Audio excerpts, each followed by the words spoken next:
السلام علیکم ورحمۃ اللہ وبرکاتہ۔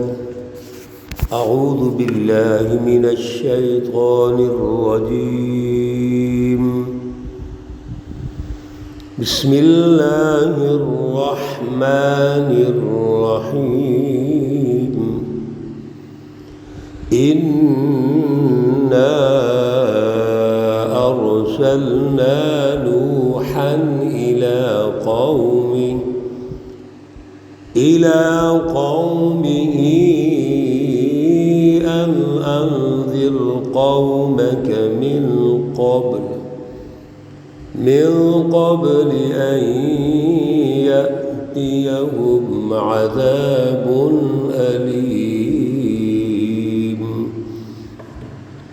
صدق الله العلي العظيم۔ اللهم صل على سيدنا ومولانا محمد النبي الأمي وعلى آله وأصحابه وبارك وسلم وصل عليه۔ معزز سامعین و سامعات، پارہ نمبر 29 سورۃ نوح،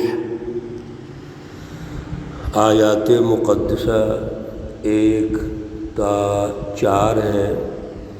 اللہ رب العزت ان آیات اور پھر اس سورہ مقدسہ کا اور پھر کلام مقدس قرآن پاک کا ہمیں شعور اور فہم عطا فرمائیں اور عمل کی توفیق اور صلاحیت عطا فرمائیں۔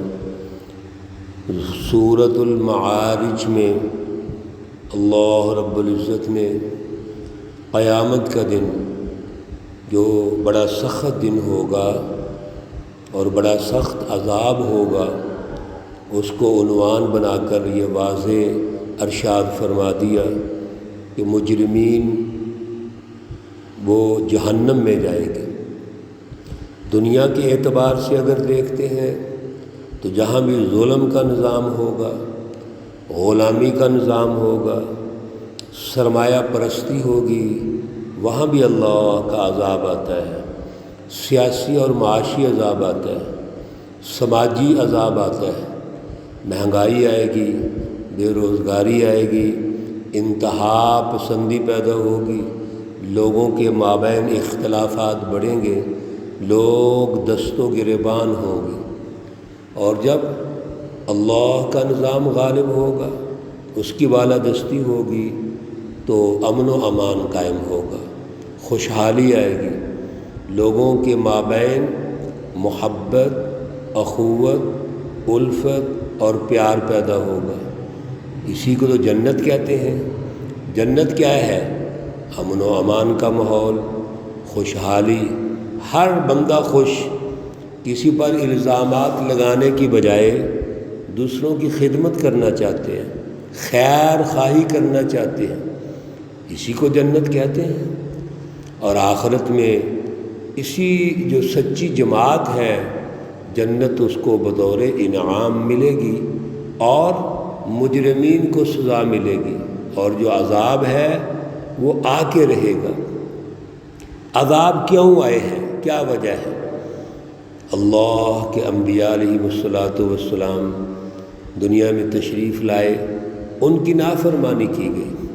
سورہ نوح میں، آج کی سورہ مقدسہ میں، اللہ رب العزت نے حضرت نوح علیہ السلام کو عنوان بنا کر ان کی دعوت کا طریقہ، دعوت کے اثرات، محنت، جدوجہد سب کچھ ارشاد فرمایا، لیکن قوم نہیں مانی، حضرت نوح علیہ السلام کی مخالف ہوئی۔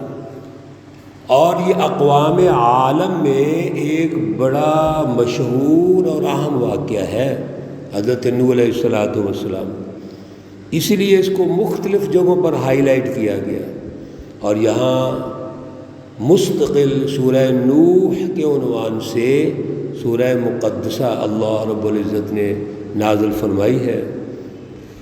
حضرت نوح علیہ السلام بھی اللہ کے نذیر ہیں، ڈرانے والے ہیں، ڈر سنانے والے ہیں۔ جس طرح انذار تمام انبیاء کی دعوت کا بنیادی اصول ہے، میرے رسول اللہ صلی اللہ علیہ وسلم کو بھی یہی کہا گیا، وَأَنذِرْ عَشِيرَتَكَ الْأَقْرَبِينَ۔ آپ جو آغاز کریں ڈرانے کے لیے اس سچی دعوت کا آغاز، سچی رہنمائی کا آغاز، تو اپنے گھر سے کریں، قریب ترین لوگوں سے کریں۔ سورہ نوح مکی صورت ہے، اس میں 28 آیات اور 2 رکوع ہیں۔ اللہ رب العزت کا ارشاد گرامی سنیے، انا ارسلنا، انا نون الفنا مسلسل بار بار آتا ہے، یہ جمع متکلم کے لیے، بے شک ہم، جمع متکلم کا معنی ہوتا ہے ہم کے ساتھ، انا بے شک ہم، ارسلنا پھر نون الفنا آ گیا، ہم نے بھیجا، نوحن حضرت نوح علیہ السلام کو، الی قومہ اس کی قوم کی طرف۔ پہلی بات تو یہ ہو گئی کہ نوح علیہ السلام کس کی طرف تشریف لا رہے ہیں؟ اپنی قوم کی طرف۔ اور قوم سے مراد یہاں، قوم سے مراد جو آپ کی نسل کے ہیں، آپ کے وطن سے، اس لیے قومیں وطن سے بنتی ہیں، نسل اور وطن سے قومیں بنتی ہیں۔ اور یہاں پر حالانکہ منکرین ہیں، وہ انکار کر رہے ہیں، مقابلے پہ ہیں، لیکن اللہ ہمیں تعارف کیا کروا رہے ہیں کہ نوح علیہ السلام کو ہم نے بھیجا ان کی قوم کی طرف، کیونکہ ہم قوم کی جو بنیاد ہے وہ مذہب اور عقیدہ نہیں ہے، عقیدہ تو ان کا اور ہے۔ انذر کس لیے بھیجا؟ کہ آپ ڈرائیں قومہ کا، اپنی قوم کو، پھر قوم لفظ آ گیا، من قبل اس سے پہلے، ان یاتیہم کہ آئے ان پر، عذاب علیم دردناک عذاب۔ اس دردناک عذاب سے پہلے آپ اللہ کی سچی رہنمائی ان کو سمجھائیں، بتائیں، ابلاغ کریں اور اس عذاب سے بچ جائیں۔ حضرت نوح علیہ السلام اب دعوت دیتے ہیں، سنیے ذرا۔ اور یہ دعوت کے جو اصول حضرت نوح علیہ السلام کے ہیں، یہی تمام انبیاء کے ہیں، رسول اللہ صلی اللہ علیہ وسلم کے بھی ہیں۔ قال آپ نے فرمایا، یا قوم اے میری قوم، انی لکم بے شک میں تمہارے لیے نذیر ڈر سناتا ہوں، مبین کھلا۔ میں آپ کو جو سچی رہنمائی ہے اور جو اللہ نے مجھے دی ہے، میں آپ کو وہ سناتا ہوں جس کے نتیجے میں تم دنیا اور آخرت کے عذابوں سے بچو گے، جس کے نتیجے میں دنیا اور آخرت میں ترقیات حاصل کرو گے۔ پہلی بات کیا ہے؟ سب سے پہلی بات فکر، درست فکر کا ہونا ضروری ہے۔ جب تک انسان کا نظریہ اعلیٰ نہ ہو، سوچ اعلیٰ نہ ہو، وہ آگے تو نہیں بڑھ سکتا۔ فکر بنیاد ہوتی ہے۔ تو پہلی فکر توحید کی، فلسفہ توحید کی فکر۔ اس توحید کے فلسفے کو سمجھو، ان اعبدوا اللہ، اللہ کی عبادت کرو۔ اور اس کا بڑا جو تفصیل ہے وہ مختلف جگہوں پہ گزر چکی ہے، لیکن بالاختصار یہ ہے کہ اللہ کی عبادت کرو، یعنی اپنے دل، دماغ اور ذہن پر اللہ کی بالادستی قائم کرو، اسی کے سامنے جھکو، اسی کو بڑا سمجھو۔ عبادت کا اصل میں جو نتیجہ ہے، فہم ہے، وہ اللہ کی بالادستی ہے۔ دوسرا واتقوہ، اور اسی سے ڈرو، اللہ سے ڈرنا ہے۔ تقوی اسی کو کہتے ہیں۔ اور تقوی کی جو تعریف حضرت شیخ عبد القادر جیلانی رحمۃ اللہ علیہ نے قرآن پاک کی ایک دوسری آیت کے تناظر میں کی ہے، ان اللہ یأمرکم بالعدل والاحسان وایتاء ذی القربی۔ یہ اللہ کی بالادستی، اللہ رب العزت کے اس عدل کے نظام کی بالادستی ہے. یأمرکم بالعدل وَأَطِیعُونَ، اور میری بات مانو، میرا کہا مانو، میری اطاعت کرو، میں اللہ کی طرف سے مبعوث ہوں. یغفر لکم من ذنوبکم، اگر تم ایسا کرو گے 3 کام کر لو. ان اعبدوا اللہ، اللہ کی عبادت، اس سے تقوی، ڈر، خوف، تعلق، اور میری اطاعت کر لو، اللہ رب العزت بخش دیں گے من ذنوبکم، تمہارے گناہوں کو. وَيُؤَخِّرْكُمْ إِلَىٰ أَجَلٍ مُّسَمًّى، اور ڈھیل دے گا تمہیں ایک وقت مقررہ تک. اللہ رب العزت کی طرف آ جاؤ گے تو 2 کام ہوں گے. ایک، اللہ پچھلے گناہ معاف فرما دیں گے.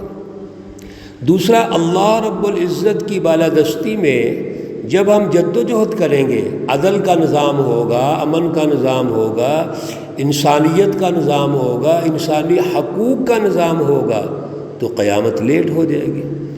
قیامت اور آثار قیامت یہ تو زوال کی نشانی ہے. اور جب ہم امن و امان قائم کریں گے، عدل قائم کریں گے، تو قیامت اور آگے چلی جائے گی. وَيُؤَخِّرْكُمْ، اللہ ڈھیل دے دیں گے. اِنَّ أَجَلَ اللَّهِ، بے شک یہ جو اللہ کا وعدہ ہے، اذا جاء، جب آتا ہے، لا یؤخر، پھر وہ لیٹ نہیں ہو سکتا. اللہ رب العزت اگر اس وعدے کو لیٹ کریں گے تو اس کے پیچھے ان اعبدوا اللہ واتقوہ وأطیعون، 3 کام کرو، اللہ اس وعدے کو لیٹ کر دیں گے. یؤخرکم، لیٹ کر دیں گے، ڈھیل دے دیں گے تم کو. یہ اللہ کو پتہ ہے نا کتنی ڈھیل ملے گی، لیکن اللہ رب العزت نے ایک ضابطہ یہاں ارشاد فرما دیا حضرت نوح علیہ السلام کے ذریعے سے کہ جب اللہ کے نظام کی بالادستی ہوگی، امن و امان قائم ہوگا، جنت کا ماحول ہوگا، تو جو قیامت ہے وہ اور لیٹ ہو جائے گی. لو کنتم تعلمون، کاش تم سمجھ لو، اس اعلیٰ فکر، اعلیٰ فلسفی کو سمجھ لو. لو کنتم تعلمون، یہ بڑی اہم بات ہے میرے عزیزو. اللہ رب العزت آج بھی ہم سے یہی ڈیمانڈ کرتے ہیں. ساری گفتگو ہمارے لیے بھی ہے، کاش ہم بھی ان باتوں کو سمجھ لیں.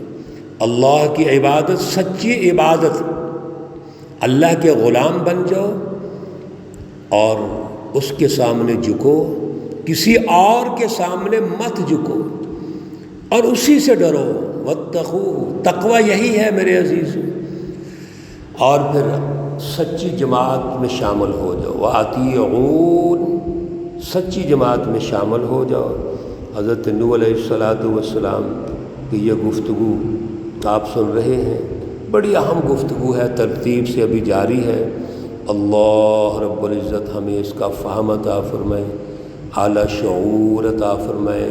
اللہ رب العزت تمام بیماروں کو شفائے کاملہ عاجلہ مستمرہ عطا فرمائے. اللہ رب العزت تمام مرحومین و مرحومات کو جنت الفردوس میں اعلیٰ مقام عطا فرمائے. ربنا تقبل منا انك انت السميع العليم وتب علينا انك انت التواب الرحيم.